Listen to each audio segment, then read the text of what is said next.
If you listen to Rand Paul's talk in the Senate, he referenced the deficit. One of the reasons that Rand is opposed to the stimulus bill is all of the debt that is being incurred in order to finance it. And he made reference to the official increase in the debt over the past year of $3.3 trillion.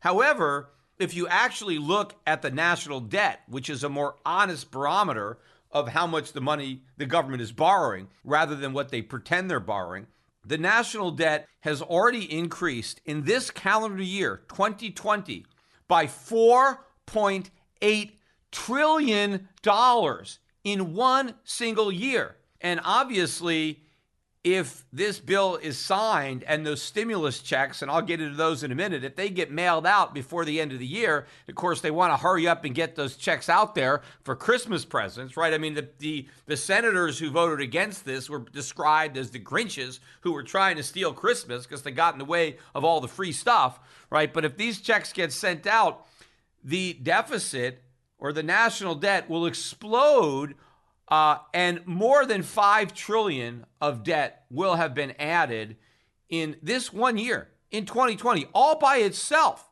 Over $5 trillion of new debt. You know, the entire national debt of the country didn't even get up to $5 trillion, I think, until like 1999. So all those years, more than 200 years of America, right? All the way until 1999, 2000, the peak of the dot-com bubble. That wasn't too long ago. That's how long it took to run up $5 trillion in debt, and we did that in 1 year. And in fact, if this bill is signed and these checks go in the mail, I'm pretty sure when they finally, get the totals done, that Donald Trump, during his 4 years as president, the national debt will have grown more under 4 years of Trump than it did under 8 years of Obama. Think about that. Trump ran against Obama because Obama was running up big deficits. He was against the Obama deficits, and then he took over and he outdid him in only one term. And what makes it even more significant is the fact that Obama himself, during his 8 years, added more debt to the country than every president that preceded him, from George Washington to George W. Bush, and Trump added more debt than Obama in half the time. Of course, we don't know how much debt Biden is going to add during his term. I have a feeling that Trump's record won't last very long. But the bottom is, this is massive debt. I was watching on CNBC this morning, and Rick Santelli, who, I normally like, is probably the least bad guy or good guy on CNBC, although he did drink the Trump Kool-Aid like a lot of other people who unfortunately got hoodwinked by that. But he was talking about the year in review because we got the GDP numbers that came out today and some, optimistic talk about Q4. And overall, if you take a look at all of the GDP, his point is that we really didn't take that big a hit. So in other words, it wasn't that bad a year. Right? Yeah, for all the COVID and the lockdowns and the big collapse, we had a big rebound, and overall, GDP was barely down, and so it wasn't that bad a year.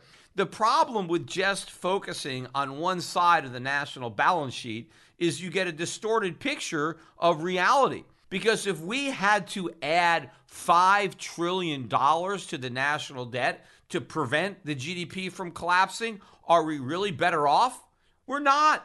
You have to look at all the debt that we incurred. This is a horrible year if you look at how much more indebted we are at the end of the year than we were when the year began. I mean, if you were an individual and you were trying to measure whether or not 2020 was a good year or a bad year, if you ended the year far more in debt than you began the year, I mean, how could you conclude it was a good year? I mean, a good year would be like your net worth went up. You paid off your debts or you accumulated a lot of wealth. If you took on massive amounts of debt so that you were in much worse financial shape at the end of the year than you were when the year started, how could you possibly conclude that it was a good year?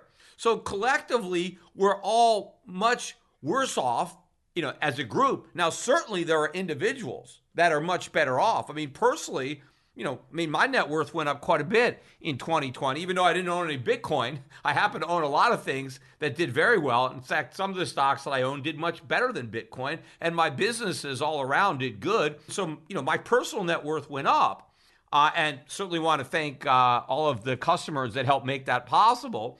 But I know there are a lot of individuals whose net worths went down, clearly. But overall, the collective net worth of the country went down. Because even if your own individual net worth didn't go down, if you factor in your pro rata share of the extra $5 trillion of debt that the U.S. government took out in your name, then you're worse off. I mean, people can't forget about all that. Every American is on the hook for their share of that. Now, I guess I'm not really on the hook anymore because I live in Puerto Rico, at least so long as it's still a territory, I'm not on the hook. If we become a state, then maybe, I'm back on the hook. But for now, I'm not. But all the Americans who are living in the States and who are paying these income taxes are on the hook for their share of all the debt that was not only accumulated this year, but in all the years prior. So you can't overlook that in trying to assess your actual financial position.